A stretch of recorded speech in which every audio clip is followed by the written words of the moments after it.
Hey everybody, welcome back to another session workshop with Iris Reading. My name is Cynthia, one of the instructors again that works with Iris Reading. Today we are offering comprehension strategies, and so happy to see we have a nice audience here today. If you have any questions, please feel free to drop them in the chat section. If not, feel free to send me an email. And I'll leave that at the end of the presentation. Now, Iris Reading is based out of Chicago. We've been teaching these workshops. I have not, but Iris has been teaching these workshops since 2013. We're most known for our speed reading and memory technique workshops. Those have been taught in over 100 cities around the world. This is a brand new one. This is something we launched in March of this year, Comprehension Strategies.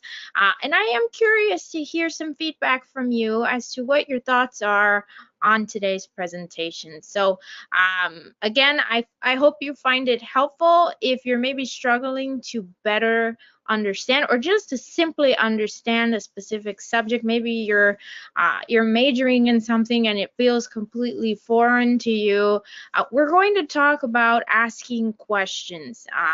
And sometimes we're not necessarily so sure as to what questions we should be asking, right? So we will talk about those today, and we'll break down a subject that most of us are fairly aware of. We probably might scoff at the thought of thinking that maybe you don't understand everything on the subject, but nonetheless, we will break it down and we'll see how much of a comprehension or how much understanding do you have on that subject, and how these questions can help deepen our understanding once again. Now, we will use a few handouts for today's presentation. You can find those at irisreading.com/comp. In the future, if you are watching this, you can access that link again, and you can pull up the documents that will be used in today's presentation. I will share them on my screen, but if you want to just maximize it on your end, download it, print it, whatever you'd like, this link will be available for that. And again, that is irisreading.com/comp. Really quickly, we are on social media and we would appreciate your support. We're trying to make 2023 the year that we grow our social media presence. So if you do enjoy today's presentation, please check us out on TikTok, on Facebook, and on Instagram. And clearly you are aware that we are on YouTube, seeing that we are all here today together. Now, let's get into first a little bit about us. So we are, again, Iris Reading, and we've developed what we like to call the Iris process or the Iris method. You might have heard of something similar called the study cycle. This is our version of that. Okay, so we don't. I understand that most of us, and I am also a student, most of us will kind of just jump into the material and just read and do our homework questions and maybe study for an exam, right? And not necessarily always have a study process, right? Which is completely different from just doing the day-to-day that a student would do, right? We want to make sure we have a process to better understand and not make it something so mechanical, right? So our process is called the IRIS method, and it's a 4-step process. Now, we talk about inspecting and reading in our very, very popular speed reading workshop that you are more than welcome to check out. Now, in that workshop, we discuss how you should inspect something before you read it. Okay, so we don't want you to just start reading from beginning to end, because there are a lot of challenges that can come if you do that, right? Our attention might not all be there. Our focus will probably struggle as well. We may not even be interested in the subject. We may get distracted by social media. We may get distracted just by our minds. We may not have had enough coffee. I mean, I can think of 1,000,001 reasons or things that can go wrong if we don't inspect before we read. And so inspecting is very helpful. After we inspect, we then decide if we want to read this or not. Okay, now for our college students that are in the audience today or maybe watching in the future, you may have a professor, as I do, that will send over all kinds of things over the weekend, over the summer, and he's like, this is important for next semester, and he sends over just boatloads of material that he thinks we should read, right? And I'm not saying we shouldn't read them, but after inspecting, I have found that most of those things have absolutely nothing to do with my major, right? So I will usually just kind of skim over it, inspect it, and then move on, prioritize that material for another day or another year. Okay, so inspecting is the first step, reading is the second step. Then we want to ask questions. Okay, and you'll notice comprehension is in between each of our four process or our four steps here in this IRIS method, because we want to assess our comprehension after every, I guess you can say, level of the IRIS method. So once we inspect, assess our comprehension, we read, we assess one more time, then we want to ask questions. And this is really important, because this is when you can prove to yourself that you do understand something or not. Also important to note, if you can't explain it or you don't understand it, then you shouldn't be moving to the final step, which is storing this information in your memory. Okay, if you, again, don't understand it, please don't try to memorize it or even write it down in your notes. Okay, our notes are supposed to help us remember, but if we don't understand what we're writing down, what does that mean about what we'll remember? Right? It's going to be rather tricky. So we want to make sure, again, assessing that comprehension in between each of the four steps. So ask the questions, make sure you can answer them. And you might be thinking, well, I don't know what I should be asking because I don't get it. I don't get any of this. And that's okay. Okay, that's really the purpose of today's workshop. So we hope this helps you out. Now, we have created this presentation and we've been playing around with the title, and you'll notice with the theme that we discussed today, I like using dimensions in my explanations, and you may understand a little later why we decided to go with that word. So playing around with like the 6 dimensions to better comprehend or something like that. The point is, comprehension isn't always something that's super automatic, right? It's not always for everyone as automatic as we'd like it to be. Sometimes it takes a lot of thinking and a lot of processing or a lot of ruminating to really understand. And if you feel like you're stuck, well, that's what questions are there for. That's why we have questions, right? But again, if we don't know what questions we should be asking, then we're going to help you out with that. Okay, so these questions that I will share with you, and again, we're going to break this down using a specific topic today. You can apply them to any subject, any major, anything that you're trying to learn, but you don't have a good grasp on what's happening. Okay, so the first one, it's not necessarily a question, but we want to make sure that you can explain what you're learning. If you cannot explain what you're learning, then you should not proceed. You should not proceed to memorize it. You should not proceed to take the exam. You should not proceed to write anything down. You should not keep going. Now, unfortunately, most people we have found, after they are able to successfully explain something, they stop trying, they stop digging, right? And we don't want you to stop, because there are other avenues to better understand, right? So explaining is good, but it's not everything. We want to talk about the different perspectives as well. So with that, 2020 was proved to be a year where we saw there was a lot of conflicting and just like conflicting views and just a lot of different perspectives on certain subjects, right? So I don't know, maybe that's just me, but it was the first year I noticed there was a lot of like just back and forth between people, right? And so may have been maybe because of COVID, but the point is that there are different perspectives on pretty much anything you decide to research, okay? And some things you might think, well, there could never be a conflicting perspective on that. But we assure you that there are. We had a lot of fun putting this presentation together because of this specific dimension. And I think you'll find what we found pretty interesting. Okay, so again, don't stop with being able to explain it. You want to be able to understand other people's perspectives and potentially defend why you believe what you believe versus what they believe. Okay. Next dimension is that of self-knowledge. Okay, so you may have heard, someone may have told you this, hopefully not, but they say, it's not all about you. It's not all about you. You act like everything is about you, but it actually is about you when you're learning. Okay, so how does it tie back to you? Right, we want to make it personal. Moving on to the next dimension, which is empathy.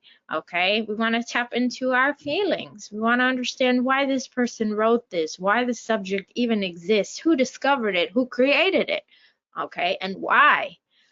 Moving on to the next dimension, how can this be applied practically? Okay, we want to find some practical application, and this is really good for those subjects that we do not like. All right, we all will have a subject or two that we don't like, and we maybe think, when am I ever going to have to use this, right? Like when I was in nursing school, I absolutely hated algebra. Anything that had to do with algebra, I could not stand it. It's like, I'm never ever going to have to use this in the future. Surprise, surprise, when I bumped across pharmacology in nursing school, I was like, oh, you again, right? So we wanna try to find this practical application, especially when we're not jiving with the subject. And our final dimension that we'll talk about is, how has this been interpreted by others? It can either be like a language interpretation or a translation, right? We know the things they're saying is things are lost in translation, right? But maybe if you speak another language, what are the varying interpretations on this? If you can access this material in a second language, right? For example, there are a lot of things that just don't translate from Spanish to English and from English to Spanish, right? It doesn't exist, or it will, but it won't necessarily get the message across, right? So it's nice to tap into that. Some other versions of interpretation are like artistic renditions, right? Musical interpretations on the subject. Might sound a little silly, but we hope that you do enjoy what we were able to uncover for today's theme. Now, before we get into the dimensions, based on your current comprehension strategies, we want to see how are they working for you right now. Okay, so we will assess your comprehension 2 times. First now, and then at the end. I'm going to ask you to read something really quickly. Sorry about that. I'm going to ask you to read something at irisreading.com/comp. Okay, notice this link, and then when you get to that, when you're able to pop it up on your browser, you can also watch it on my screen. Just make your window a little bigger so you can read it. You will look for the article that is called focusrituals.pdf. Okay, so this is the article we're going to read. You'll notice the timer going off in the middle right here. I'm going to give you up to 2 minutes to read. This is not a race. Just read and try to understand as best possible. And then we will give ourselves a percentage, or you will give yourself a percentage, or you'll rank your comprehension for this article. Okay? Here we go, everyone. Let us start reading. I will disable my webcam and I will turn off my mic. Here we go. 2 minutes. 3, 2, 1, go.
Oops, my mic was off. That was the 2-minute mark.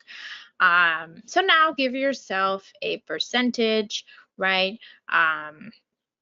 Did you understand 90% of what we read? 60, 70? What is the percentage? Okay. And that is using our current comprehension skills. So after we tap into these dimensions that we talked about, we'll hopefully see an increase in your comprehension. Okay. So let's get into the theme of today's presentation. We know our topic, but the theme that we'll discuss is gravity. Okay. Now, most of us fairly familiar with gravity, we might think, oh, who doesn't understand gravity, right? Well, you'd be surprised. And maybe you might feel a sort of way at the end of the presentation today. So, gravity, right? We know what goes up must come down. We know if we throw something somewhere, it will eventually land on the ground, right? We have no question that things will never float up, right? Because we have gravity down here on Earth, right? I mean, that is the only logical explanation, right? So if we have a good understanding on the subject, then you should probably be able to explain why the theory or the theory of relativity ties in to gravity. Okay, I mean, seeing that we understand, right? This should automatically click, or maybe how quantum physics ties in to gravity, or even distance and how that ties in to gravity, right? Or what is the relation of distance to gravity? Now we're probably like, well, wait a minute, I didn't, maybe not, right? Maybe not. So let's talk about this first step. Okay, now most of us, unfortunately, will stop after we're able to explain something. So we maybe explain it to a classmate, a colleague, a parent, a sibling, somebody. You explain it, they believe you, you move on. You're like, hey, I did a good job, right? But that's it shouldn't stop there. Now, ideally, we are explaining this to people that have no idea what we're talking about. Why? So that they can ask questions, okay? Like, we're not talking about deep philosophical questions. We're talking about something as simple as asking, but why? Right? Why is this the way it is? Why does that happen? Like, and just answering, well, that's just gravity, or that's just how that subject works, or that's just how it is. It's not good enough, right? Because that's very surface level explaining and understanding. So we want whoever's asking these questions to poke holes in what you think you know, because it may turn out to be that you don't understand it as good as you thought it was. On top of that, sometimes, and I know I'm guilty of doing this in the past, when we explain it, it's almost like we're repeating word for word what we have memorized in the passage, in the chapter, in the text, right? And that is not understanding. That is just memorizing something that you don't, again, understand. That's why we're really big, we're fans of this Feynman's technique for note taking, because I know that some of the steps are like explain it in elaborate terms, explain it in simple terms. And that's a great exercise when you are challenging that comprehension you think you have really well. So that may be a resource that you use, or a note-taking method that you use when reviewing this first dimension of explaining.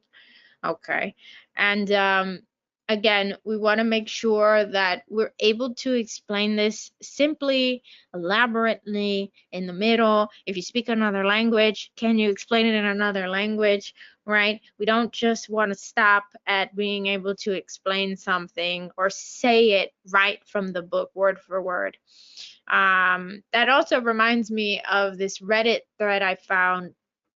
Actually, the founder of Iris Reading, he sent over, it's a explain like I'm 5. So like really complex subjects, really, really deep philosophical, right, subjects, explain like I'm five will simplify it for you so that you are able to understand it in very simple terminology. Now you can use that, and you can maybe in an exercise you can explain it like you are the professor, and then a second section in your notes will be explain like I'm five. Explain it to a 5-year-old, right?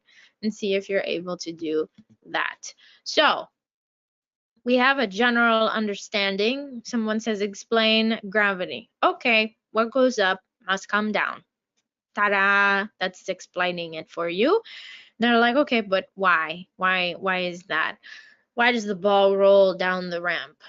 And then you're like, you must be like, oh boy, I don't know, right? Well, then maybe we don't really understand it. So again, we don't want to stop at just being able to understand, explain something. Okay. Now let's move into another dimension, the second one, which are the different perspectives on this subject. Now, keeping in mind our theme of gravity, you may think, well, this doesn't apply because gravity is a real thing. Who would have a different perspective on the subject? Well, there are. We found them, and we were very entertained when we read this. Now, we're not saying that it's not true or that it is true, but it's just interesting to, discover this information on these different perspectives. We are not judging. We are simply, just thinking, which is important, right? So you may think, well, are there people that oppose this gravity? Yes, there are. And they are called the Anti-Gravity Alliance. Okay, and this is their website. You will notice they have some facts on their screen. On their page, it says first they said that the Earth was flat. Then they told us that F equals ma. Now they tell us E equals m squared. So what is next? Okay. And if you're wondering, well, that just might be one person. There can't be more. Yeah, there are. There are lots of other ones too. These are the supporting websites. Now we did go through these one by one, and they are active websites. So just get a load of that. And if you're thinking, okay, well, this might be just a club of people maybe that all think the same thing. No, the National Center for Science Education refers to gravity as only a theory. Now, the word theory and the word fact do not necessarily mean the same thing. So if we're thinking about a theory versus a fact, and now we're being told that gravity is more so a theory, then what does that do to what we thought we knew on gravity, right? On top of that, individuals that have, submitted their dissertation for PhD have written that gravity is a myth. It is not true. Okay. And we have also found an astrophysicist on YouTube, Dr. Brian Keating, who says that he does not believe in gravity. Okay, and as a side note, I'd love to have Dr. Brian Keating on our Iris Reading channel to discuss this a little bit more. I'd love to hear it because, I've never run across, until writing this presentation, I never come across a group of people that discredited gravity. So I am really interested in this. I think this is good for our comprehension as well, just like what we said. So we thought we knew something, and maybe now we're like, probably not so much. Okay.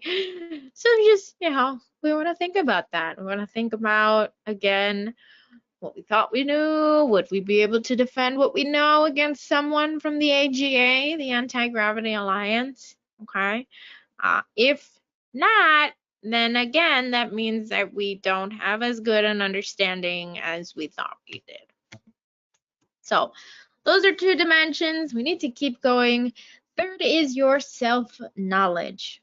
Okay, self-knowledge. So remember I said it actually is all about you. 100% you. When we're learning, it's all about you. All right.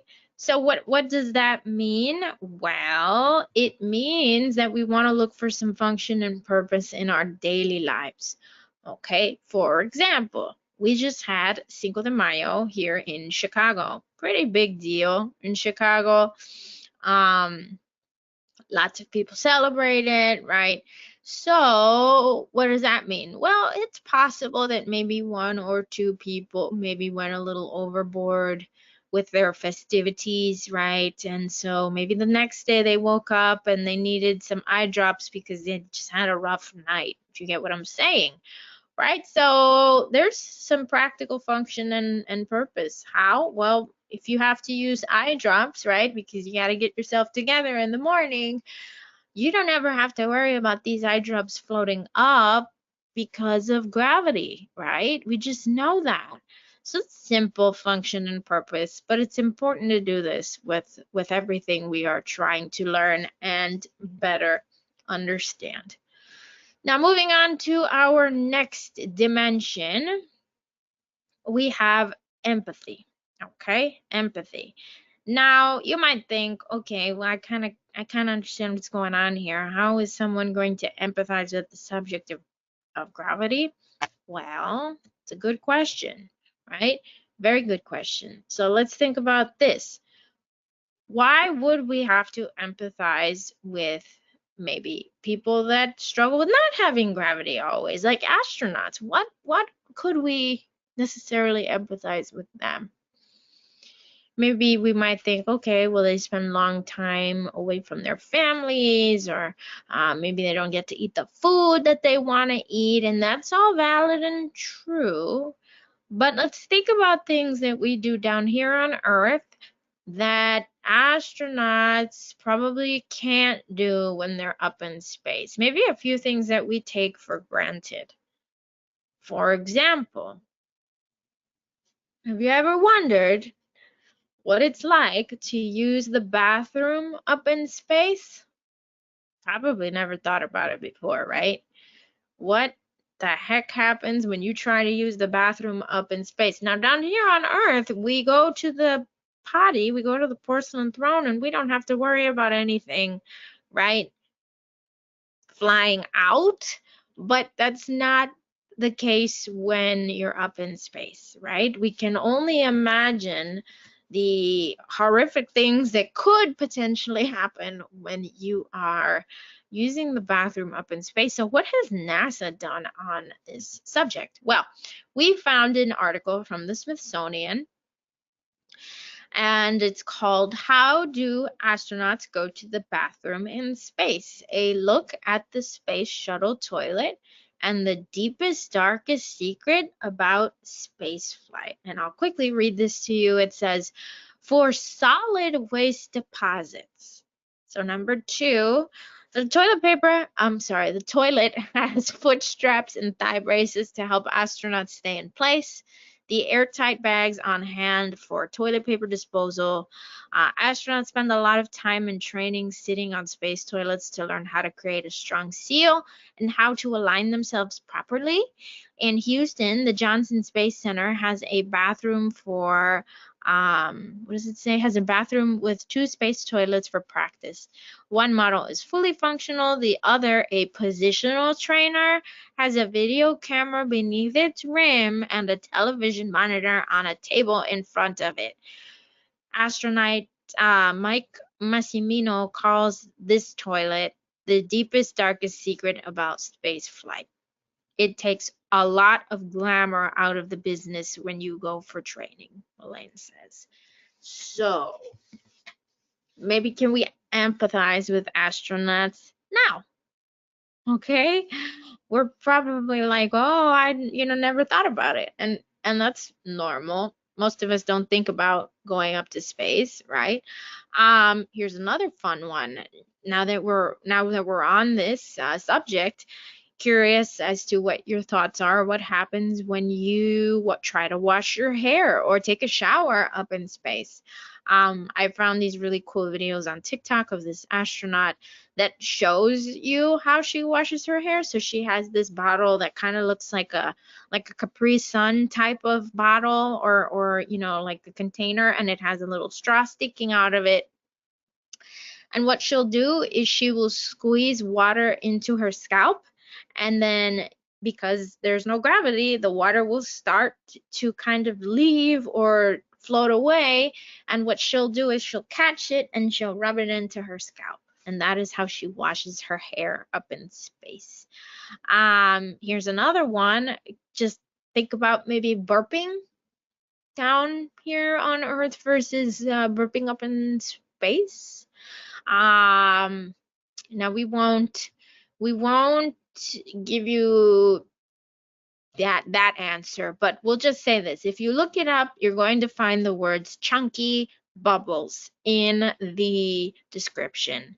And that might be enough for you to say, okay, I think we've had enough on this subject. Okay, so empathy, all right?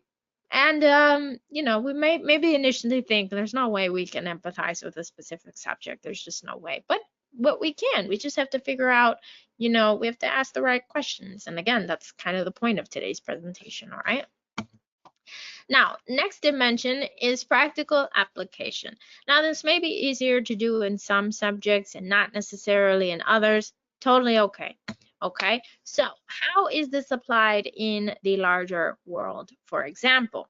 Okay, so this is a very simple way to go about this, but when you're throwing something down here on Earth, we don't have to worry about it floating up into the atmosphere, right? It's going to come down. It's going to come crashing down, actually. So very simple, right? Very simple. But again, when we're talking about these subjects that we don't really like, we wanna kind of stop with the I'm never gonna need this reasoning, because the truth is that you may have to use it one day, and it's better to understand it and never use it than to not understand it and have to use it in the future.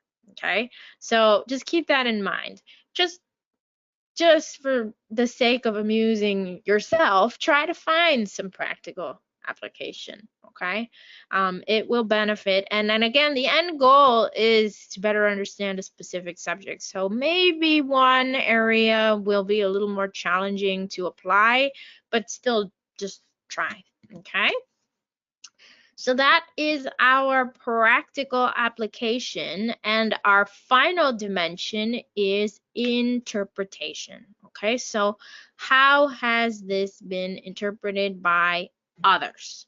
All right. So we talked about language, but we're actually going to take apart something a little different. So we're going to talk about artistic renditions when we're talking about comprehending a little better. Okay, so again, in harmony with our theme, which is gravity, we have found a few sculptures that fall in the category of gravity-defying sculptures. Okay, so here's the first one. This is called The Force of Nature by Lorenzo Quinn. Now, we know that things will topple over when they have weight. They will hit the ground when they have weight. That's just gravity again. So how is this sculpture able to stand upright, right? Something to keep in mind. Here's another one we found in the Fontainebleau in Paris, France. Again, this is interesting because I don't think any amount of glue could hold this giant elephant upright in the air, but it's real, okay?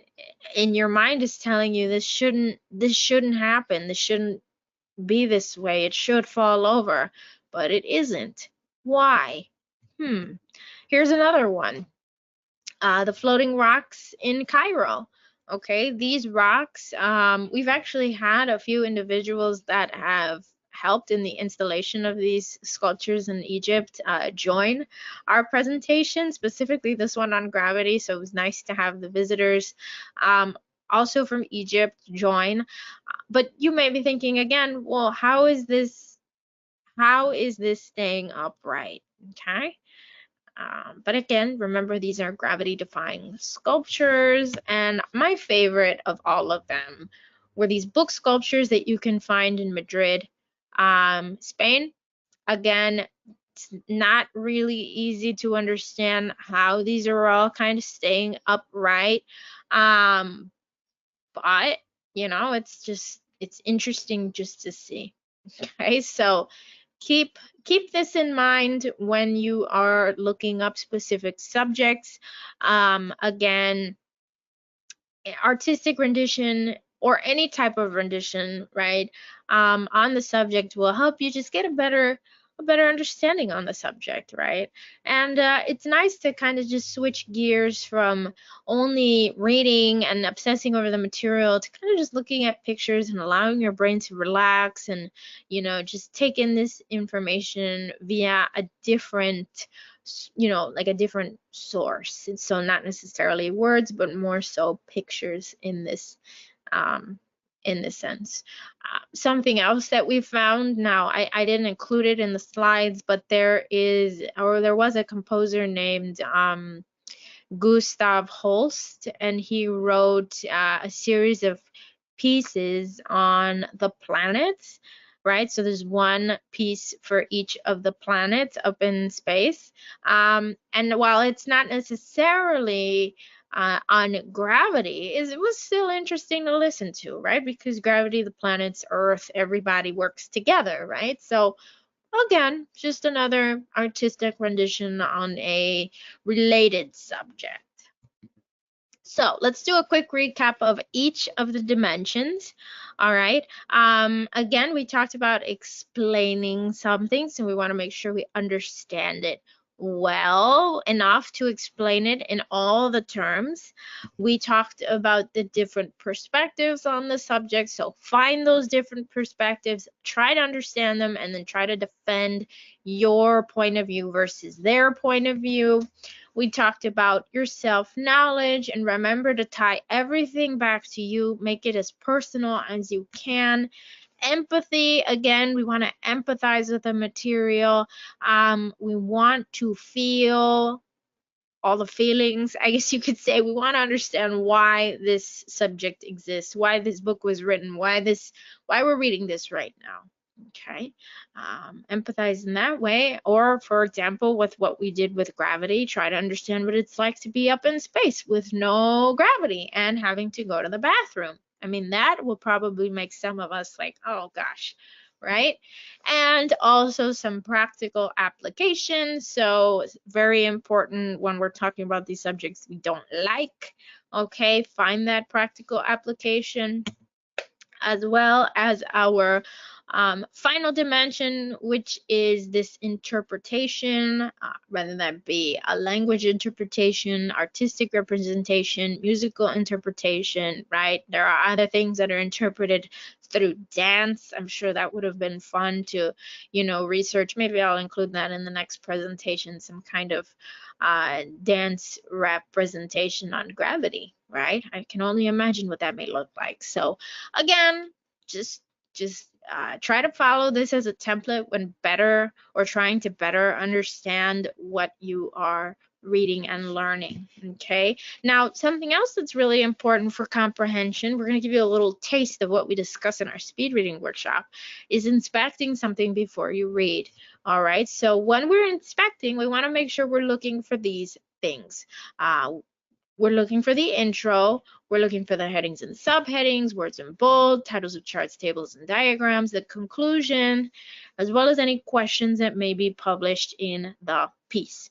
All right, all of this we're looking for when we are inspecting. Okay, So that means then that it's almost like an appetizer before we start to eat the entree. The appetizer will give us a nice idea of, what the flavors of the restaurant are. And then the entree is the really, really good stuff, right? So same thing with inspecting. It's the appetizer before actually tasting the entree, the main entrees.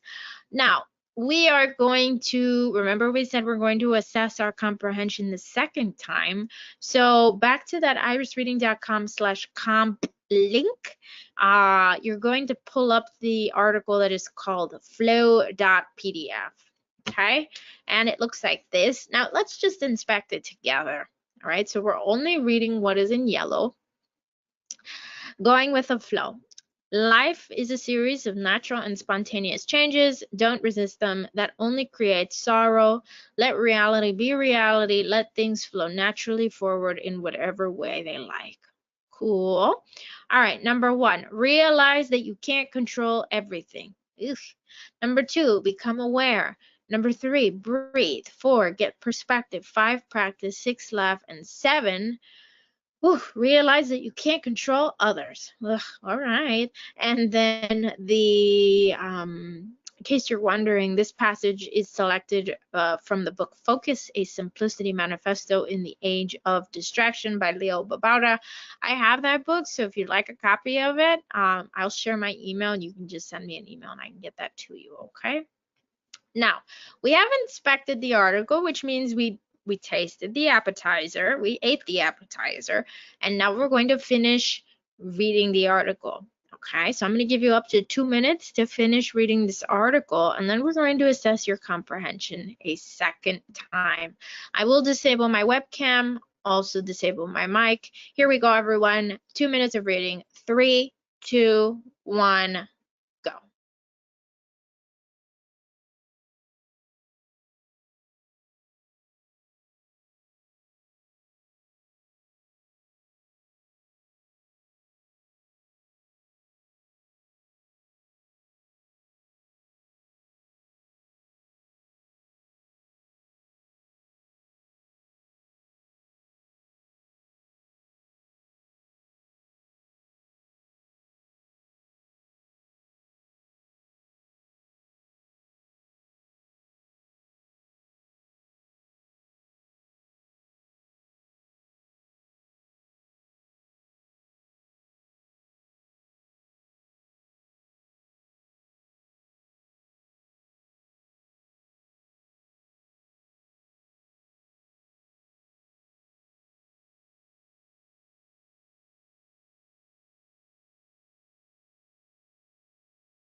All right, so we finished reading the article.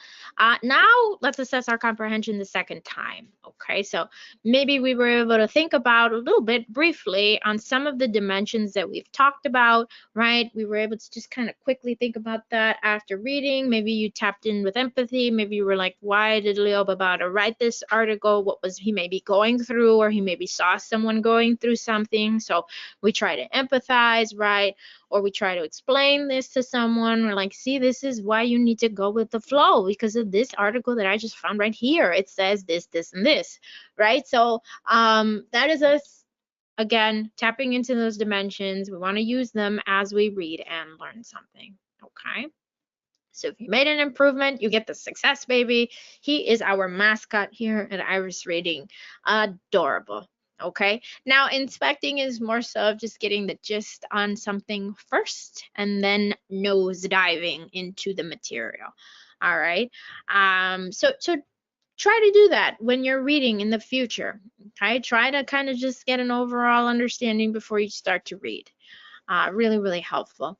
Now we'll finish up our presentation with the IRIS method. Quickly, we'll just show it one more time. We'll break it down. Again, we want to make sure you are inspecting before you read anything you need to read.